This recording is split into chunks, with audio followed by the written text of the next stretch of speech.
Beneath the shadow of Mount Olympus, in a world ruled by gods, titans, and heroes, there was once a mortal woman whose beauty rivaled the heavens. But her story would not end in admiration. It would spiral into a curse, transforming her into one of mythology's most infamous figures, Medusa, the Gorgon, whose gaze turned men to stone.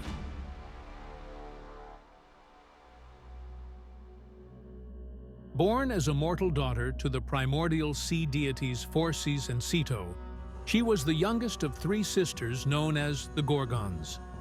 Unlike her siblings, Stheno and Euryale, who were born immortal and monstrous, Medusa was shockingly human, a rarity in a family of divine beasts.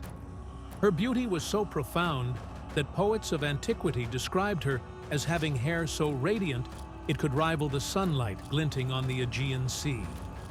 This beauty, however, would become her downfall. In Ovid's Metamorphoses, the Roman poet recounts how Medusa's allure caught the eye of Poseidon, the god of the seas. In a moment of hubris and cruelty, Poseidon violated her within the sacred temple of Athena, a place meant to shield mortals and celebrate the divine. But rather than punishing Poseidon, Athena, goddess of wisdom and war, turned her wrath toward Medusa. Whether out of jealousy, vengeance, or cold justice for the desecration of her temple, Athena transformed Medusa into a creature of terror. Her flowing locks became writhing snakes, and her gaze acquired the power to turn any living being to stone. Medusa's life became one of isolation. For centuries, her name became synonymous with dread. Warriors sought her out, not for glory, but often as a test of their own hubris. None returned to tell the tale, their forms petrified in grotesque tableaux dotting her lair. Yet Medusa's story was never just her own.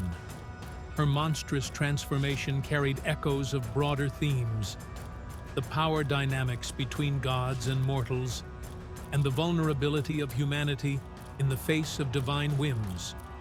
Her tragedy became intertwined with the legendary hero Perseus, whose tale would cement Medusa's place in myth. Commissioned by King Polydectes to bring back Medusa's head, a seemingly impossible task, Perseus was armed with divine gifts. Athena herself granted him a polished bronze shield, Hephaestus provided a curved sword, and Hermes lent him winged sandals. Perseus also acquired Hades' helm of darkness, which rendered him invisible. Using the shield as a mirror to avoid her gaze, Perseus infiltrated Medusa's lair. The moment of her death was swift, yet poignant. As her head was severed, Pegasus, the winged horse, and Chrysaor, a golden giant, sprang forth from her neck, symbols of her latent divinity and connection to Poseidon. Perseus carried her head back to his benefactor, its power intact even in death, turning foes to stone in battle and ultimately securing his own legend. After her death, Medusa's head was mounted on Athena's aegis, a symbol of protection and power. But over time, her story evolved beyond its original telling. To the ancient Greeks, she represented the terrifying unknown, the chaotic forces that lay beyond the civilized world. Her image was often used as an apotropaic symbol, meant to ward off evil. Shields, breastplates, and temple carvings bore her likeness, turning her gaze from a weapon of destruction into a guardian against harm. The Romans, particularly in the later empire, softened Medusa's image. She became a tragic figure, a woman wronged, a victim of divine cruelty. Her transformation into a monster was no longer seen as a punishment fitting a crime, but as an injustice that reflected the capricious nature of the gods.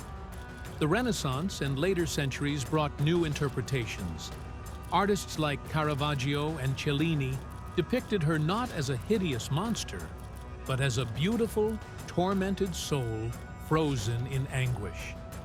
Feminist scholars of the 20th century reframed her story as a commentary on patriarchal structures, a symbol of female rage and resilience against the abuses of power. What, then, is the moral of Medusa's story? Perhaps it lies in the tension between power and vulnerability, beauty and monstrosity, divine and mortal. Medusa's transformation reminds us of how societies have often scapegoated victims, punishing them for crimes inflicted upon them. Yet her legacy, paradoxically, also empowers. From a helpless mortal to a feared, invincible figure, Medusa's journey illustrates the complexity of human and divine nature. Those who crafted her tale may have been warning against unchecked pride, or perhaps they sought to personify the dangers lurking in the unknown. But Medusa's enduring resonance suggests something deeper, an acknowledgement of the injustice, strength, and duality that lies within us all. Her story, like her gaze, forces us to confront uncomfortable truths, and in doing so, turns us to stone, if only for a moment, in contemplation. Please like and subscribe if Medusa's story made you turn to stone in contemplation. Thank you for watching Myth Facts. See you next time.